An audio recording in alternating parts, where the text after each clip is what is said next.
Women used to be told that one of the benefits of having a caesarean was not to have painful sex or intercourse in future. However, the most recent research on long-term studies has found that pain during intercourse is more common and prevalent following a caesarean birth than a vaginal birth.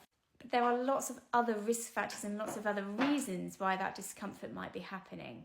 Now, I want to take a step back. Anybody, regardless of whether you've had a caesarean, whether you've had a vaginal birth, whether you've had stitches or no stitches, whatever it is, if you are having pain and discomfort during sex, please go and speak to your GP and ask for a referral to see a women's health physio and or potentially a gynaecologist as well.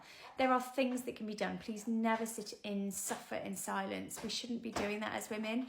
There are lots of treatments and it depends on the reason for that discomfort, for that pain during intercourse, to be able to then decide what the treatment that will be best for you. It's also important to recognise and acknowledge that pregnancy in itself is a risk factor for having an increased chance of having pain during intercourse. Now, the reason for that is due to the physiological effects of pregnancy. So those hormones, the relaxin, everything that it has on the impacts on your pelvic floor in general, that can increase the chance of developing discomfort and pain during sex and pregnancy. And for some mums, regardless of how their baby is born, whether it's a vaginal birth, whether it's a caesarean birth, some of those effects can continue into that postnatal period. And there are so many reasons for painful intercourse that seeing that women's health physio, seeing that gynaecologist, they will be the ones making that full assessment, including an internal examination, to be able to see if there's any pelvic floor tightness, for example, if and where that pain and that discomfort is. But there is certainly treatment. Please just don't suffer in silence with this. Sex, intercourse should be enjoyable, and if you can have it treated, it will make life far more pleasurable for you. And we get put through enough as women that things like this are treatable. So when we think about the studies and the data, a lot of these studies and data are long-term, so they look at women over a long period of time. The very first one to come out about this in the 2000s was the breech trial. So this looked at vaginal breech birth versus caesarean breech birth, and they found no difference whether you had a vaginal birth or caesarean birth in long-term pain during sex following that birth.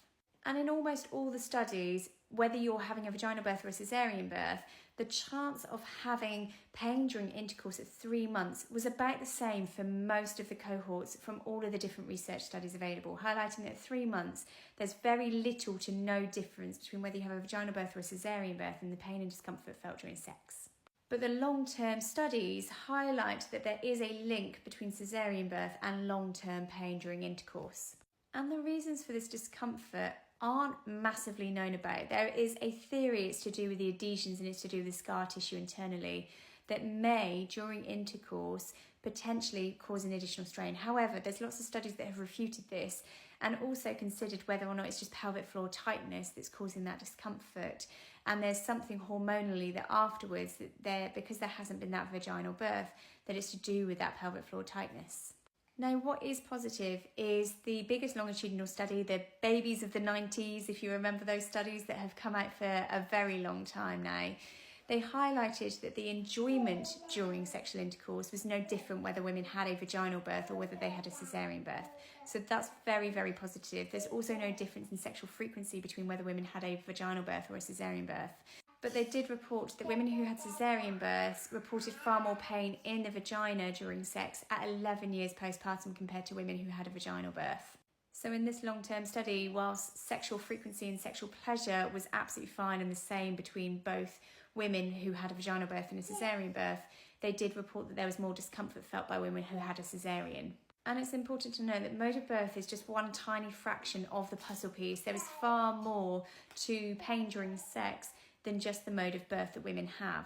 And you can see that from this particular study that the chance of pain during sex is highest at 3 months postpartum than at any other time, either during pregnancy or postnatally.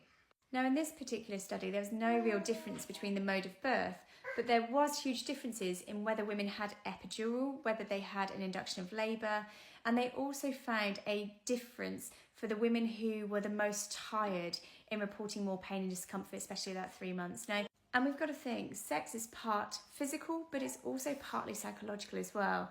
And exhaustion was a big factor in women who reported sexual pain during intercourse compared to women who were getting more sleep and were less sleep deprived. And we certainly know that sleep plays a factor into that. There was also a greater chance of women who showed greater depressive symptoms in reporting more pain and discomfort at 3 months postpartum compared to women who had less depressive symptoms following the birth. So my main messages to you are that if you are having pain during sex, doesn't matter what type of birth you've had, speak to your GP, ask for a women's health physio referral and or potentially to see a gynaecologist. No one should suffer in silence. More recent research has highlighted links between caesarean birth and increased chance of internal vaginal pain during intercourse.